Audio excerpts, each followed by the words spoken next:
তুমি কি বিশ্বাস করো আল্লাহর এমন একটা গোপন নাম আছে যেটা যদি কেউ মন থেকে পড়ে তাহলে মাত্র 5 মিনিটের মধ্যেই তার দোয়া কবুল হয়ে যায়? অবিশ্বাস্য শোনাচ্ছে, তাই না? কিন্তু আমি নিজে গতকাল এই দোয়াটা পড়েছি আর ফল পেয়েছি সাথে সাথেই।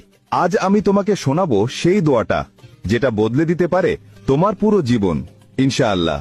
আল্লাহ আমার প্রিয় মুসলিম ভাই ও বোনেরা যদি এই ভিডিওটিতে লাইক, কমেন্ট, সাবস্ক্রাইব আর শেয়ার করে তাহলে আপনি তাদের সকল দোয়া কবুল করে দিয়েন।